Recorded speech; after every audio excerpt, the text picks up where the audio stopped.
চলো আজকে তোমাদের আমি একটা ভালো গল্প শোনাই, মানে যে গল্পটা আমার জীবনে অনেকটা হেল্প করেছে এটা বুঝতে, যে নাথিং ইজ ইউজ। এরকম যে একটা কৃষক ছিল, তার দুটো মাটির কলসি ছিল। সে কী করতো, প্রতিদিন মাটির কলসিটা না দুটো একটা লাঠি দিয়ে কাঁধের মধ্যে রেখে দুদিকে দুটো কলসি নিয়ে জল আনতে যেত। ঠিক আছে, এবার দুটো কলসি মাটির ছিল, একটা কলসি ছিল খুব ভালো আর একটা কলসি ছিল ফাটা। তো কৃষকটা যখন দুটো কলসিতে জল তুলতো, যেটা ভালো কলসি ছিল সেটা তো পুরো জল যেত ঘর পর্যন্ত, যতটা জল ভরতো কৃষক ততটা জল যেত।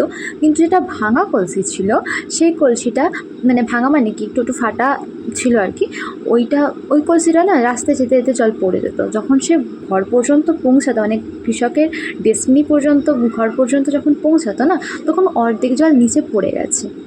ঠিক আছে, তো এরকমভাবে চলতে থাকে। একদিন এবার এরকমভাবে দুটো কলসি পাশাপাশি বসানো আছে। ভালো কলসিটা খারাপ কলসি মানে ভাঙা কলসিটাকে বলছে যে দেখ, অ্যাকচুয়ালি আমাদের কলসির কাজ হচ্ছে জল বহন করা, কিন্তু তুই তো সেই কাজটাই করতে পারিস না। তোকে তোর উপর কৃষক যতটা এফোর্ট দেয় সেই এফোর্টটা কিন্তু কৃষক ফেরত পায় না, কারণ বাড়ি আস্তে আস্তে তোকে তো বয়ে আনছে সে, কিন্তু তুই পুরো জলটা তাকে দিতে পারছিস না। তো হ্যাঁ, এরকমভাবে খারাপ লাগলো ভাঙা কলসিটা নিজের শুনে। হ্যাঁ, সত্যিই তো আমি দিতে পারি না, আমার প্রতি কৃষক যে এফোর্টটা লাগাচ্ছে সেটা একদমই ভুল লাগাচ্ছে বা শুধুই লাগাচ্ছে। তো এবার যখন কৃষক পরের দিনকে গেছে ওই দুটো কলসির কাছে জল নিতে যাবে, তো দুটো কলসির কাছে যখনই গেছে তখনই কী করছে, দুটো কলসির যে ভাঙা কলসিটা সে বলছে কৃষককে যে মালিক, আমাকে তো নিয়ে গিয়ে কোনো লাভ হয় না তোমার, আমার তো বাড়ি আস্তে আস্তে অর্ধেক জলই পড়ে যায়, তোমার শুধু খাটুনি বৃথা হয়, তো তুমি আমাকে ছেড়ে দাও। তো তখন বলল কৃষক যে চলো তাহলে তোমাকে একটা মজার জিনিস দেখাবো, যখন তোমাকে আমি বাড়ি আনবো তোমাকে একটা মজার জিনিস দেখাবো। তখন বলল যে ঠিক আছে চলো। এবার বাড়ি আসবার সময় কৃষক জল ভরেছে, জল ভরতে যায় ওখান থেকে বাড়ি আসবার সময় এবার কৃষককে বলছে, মানে ভাঙা কলসিটা বলছে যে আমাকে কি দেখাবে বলেছিলে, এবার দেখো মালিক। তখন মালিক বলছে যে তোমাকে আমি যে পথ দিয়ে নিয়ে যাব সেই পথে তুমি নিচের দিকে তাকাতে তাকাতে যাবে। তখন ভাঙা কলসি বললো ঠিক আছে তাই। আসবার সময় যখন ভাঙা কলসিটাকে নিয়ে ভালো কলসির পাশে আসে, ভাঙা কলসির পাশে যেমন যেদিকে থাকে সেদিকে আছে, তো আনছে, দেখলো যে ভাঙা কলসিটা দেখতে পাচ্ছে যে ওর সাইডে যে রাস্তাটা পড়ছে না, ওই রাস্তাটায় ফুল গাছপালা, খুব সুন্দর সুন্দর ফুল, খুব সুন্দর সুন্দর ফলের বাগান হয়ে আছে। ঠিক আছে, আর এই পাশটা কিন্তু মানে যে পাশটা ভালো কলসির দিক, সেই পাশটা কী হচ্ছে না, শুকনো মাটি, রুক্ষ সূক্ষ্ম মাটি, কোনো উর্বরতা নেই, কোনো গাছপালা নেই, পুরো ফাঁকা। আর এ পাশে রয়েছে সুন্দর গাছপালা, সুন্দর বাগান।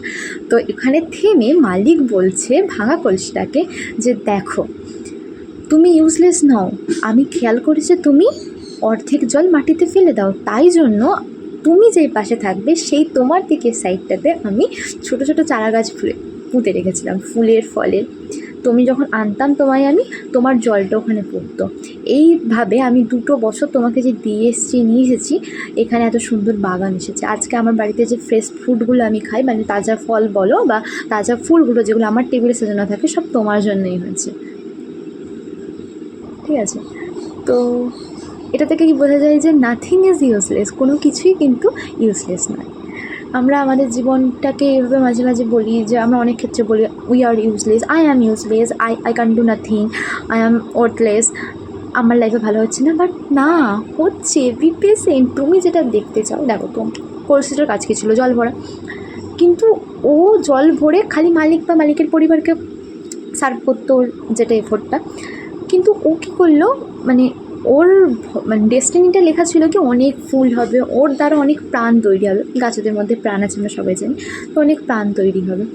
তো জাস্ট থিঙ্ক যে আমরা কেউ এটা যদি মাটির কলসি যদি ইউজলেস না হতে পারে, আমরা কেউ নই। আমরা নিজেদেরকে যাতে ইউজলেস ভাবে এটা ভালো করার কোনো কারণ নেই।